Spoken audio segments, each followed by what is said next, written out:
How's it going, guys, and welcome back to the channel. And today we are going to be discussing the potential of a Star Wars Battlefront 3. I surprisingly haven't done this yet, and I see comments on a daily basis asking for me to speculate on a Battlefront 3 and like what could happen, how it could happen, will it even happen, like will we even get a Battlefront 3 eventually? As you know, I think we can all agree that a Battlefront 3 would be one massive game, and if they took it up to that next level from Battlefront 2, then it inevitably probably would end up being the best Star Wars game ever made. That is always subjective, of course, but I think most people would agree at the end of the day. Now, this isn't going to be, a boring ass, oh, such and such hero should be in the game, such and such game mode will be there, galactic conquest, not the boring kind of speculation / concepts that are just pointing out the dead obvious. I'm going to dig into the Battlefront 3 curse, and there is something specific that I will get into a little bit later in the video that I don't think enough people are actually talking about when it comes to a Battlefront 3. So make sure that you stick around to the end. Now, just before we dive right into it, you guys know that Battlefront 2 obviously came to its end. So I have actually kickstarted a channel membership for those of you who do wish to continue supporting the channel. There will be perks like behind the scenes looks for the channel, exclusive members only content, as well as being able to help choose the next videos to be released on the channel and a lot more. So if you do want to go that extra mile and support the channel, obviously Battlefront 2 dying overnight hasn't done any Battlefront YouTuber many favors, then be sure to go through the join button just below the video. Every ounce of support means a ton, guys. But with that little plug out of the way, let's dive into this video. Now, the first thing that I want to discuss here is the curse of Battlefront 3. Now, for those of you who don't know the deal with Battlefront 3 being cursed, basically, we got two Battlefront games in the mid-2000s with the original Battlefront and the extremely popular Battlefront 2 in 2005.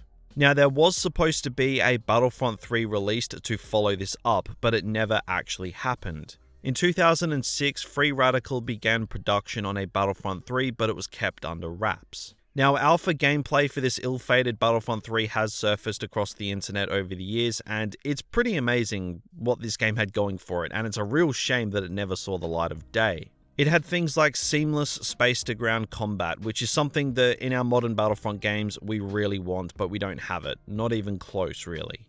But this Battlefront 3 would have had it, and it looked like it was really going to excel with it. It looked as if it was going to be super immersive for players, and there was set to be this incredible campaign that gave us some in-depth storytelling and gameplay features that we of course never got to see in its full glory. Just a few cutscenes and gameplay snippets here and there. So everything looked like it was going amazing. It looked as if we would see this incredible Battlefront 3 game, but then in late 2008, with the game basically weeks away from being complete, the game was suddenly cancelled. Now, there is rumors that, this was the fault of LucasArts, and rumors that it was the fault of Free Radical for not meeting deadlines and ballooning over budget. Now, LucasArts did try to salvage parts of Battlefront 3 with Star Wars Battlefront Elite Squadron. It was released on Nintendo DS and PSP, so it was kind of diluted and just a shell of what Free Radical's Battlefront 3 would have been. Now, flash forward to 4 weeks ago, when EA announced the end of Battlefront 2 with no Battlefront 3 game in sight. Nothing. Not even rumors. Just the sudden cancellation of a now successful and popular modern Star Wars game. Just gone. EA, for some reason, don't seem to actually realize the goldmine they are sitting on with the Star Wars exclusivity set to them. A Battlefront 3 would be the obvious choice, but instead they have sent all of the DICE developers who worked on the previous two Battlefront games to work on Battlefield 6. The DICE franchise that is on the rocks given its latest release. I guess they thought killing Battlefront 2 with no Battlefront 3 in sight to support a franchise that isn't half as valuable as the Star Wars license was a good idea. So a Battlefront 3 under EA seems a pipe dream unless there is something very specific going on. So a Battlefront 3 under EA as well seems like it might not see the light of day, just like back in the day with Free Radical's Battlefront 3. Now, this is unless there is something very specific going on that we don't know about, which takes us onto the next segment of the video. Now, I think it's more than fair to say that we are not getting a Battlefront 3 from DICE anytime soon. So, a lot of people are dismissing the idea of a Battlefront 3 altogether, and combine that with the Star Wars license for EA running out in a few years' time, and it just does not look likely. Now, I've mentioned this in a previous video, but I'll touch on it again quickly for some context. EA announced not long ago that Jedi Fallen Order was the first game in a franchise, so they announced the Jedi games would be becoming a franchise due to the success of Jedi Fallen Order. Now, we will be getting at least one more Jedi Fallen Order game before the license is up for EA. That is, of course, unless it gets cancelled. Now, they would not be mentioning it to be a franchise if there was just one more game coming, so that's why I firmly believe that there is something going on behind closed doors between Disney and EA. Something about a contract extension or something like that so EA can actually plan out a roadmap, hence why announcing Fallen Order to be a franchise would make sense. So there is the context.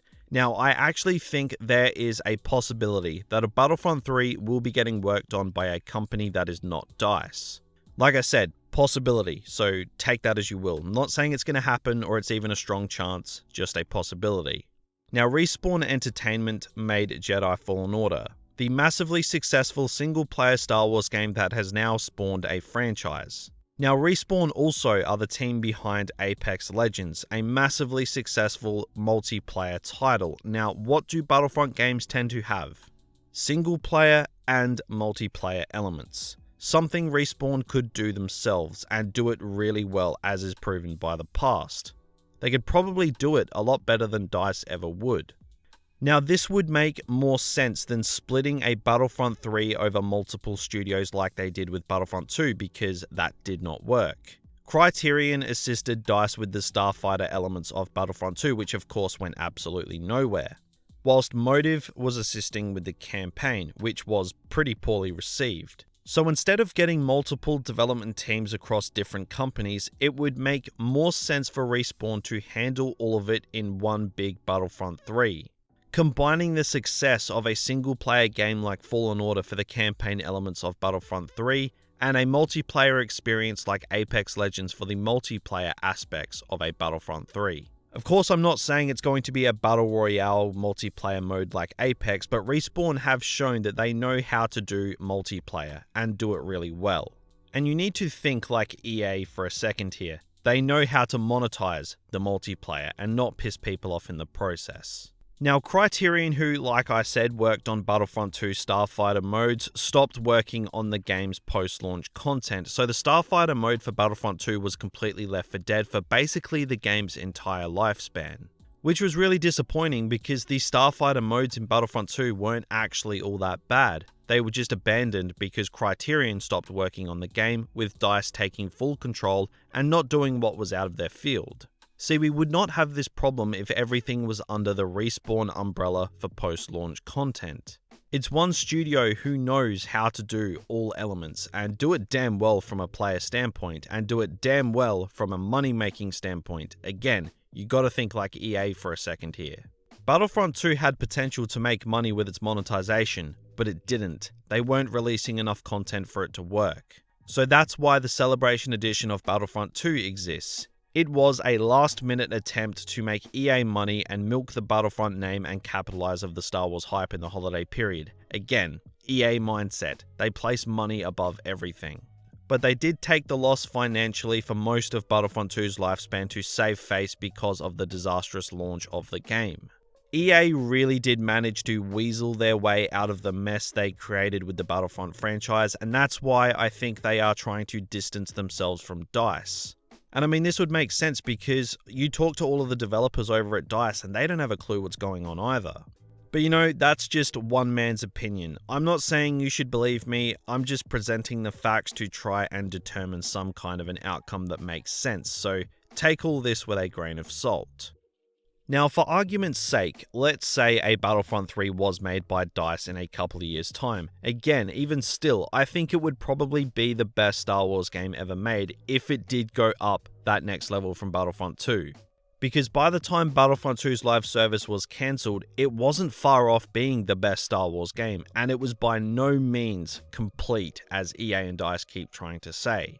Battlefront 2 was a huge game, but it was still missing a lot of the more iconic Star Wars content that we could see, and most of it we had already seen 15 years ago in the original Battlefront games. No Coruscant, no Mustafar, no Mace Windu, no a lot of stuff. The The Star Wars universe is limitless in potential for content for a Battlefront game, and although Battlefront 2 did give us a fair chunk of it, it barely scratched the surface of what the Battlefront franchise is capable of. EA are literally sitting on probably the biggest gold mine in gaming, and there is no way that they don't realize that. They keep everybody in the dark constantly, especially when it comes to Star Wars. So I would not be surprised if there was something big around the corner for Star Wars games that we know absolutely nothing about. The potential of the Battlefront franchise is virtually limitless, and mistakes have been made over the past 5 years that should be prevented in future. And that is why I firmly believe that no matter what way the Battlefront franchise goes, whether it's with DICE like always, or an entirely new studio like Respawn Entertainment to capitalize on Jedi Fallen Order's single player elements and Apex Legends multiplayer elements, I think that the next Battlefront game that we see, the elusive Battlefront 3, would end up being the best Star Wars game ever made. So guys, go ahead and let me know down in the comments what you all think of this. What do you think lies ahead for Star Wars games, or more specifically, the Battlefront franchise? Like I said in the video, I'm not stating any of this as concrete facts. I'm just putting together the facts to try and develop some sort of outcome that makes sense. But guys, if you did go on to enjoy this video, then be sure to drop a like and subscribe to the channel if you are new. And remember, for those of you who do want to support the channel further, given Battlefront 2 coming to an end, be sure to check out channel memberships through the join button just below the video. But that is going to do it for me today, so thank you all for watching and have a good one.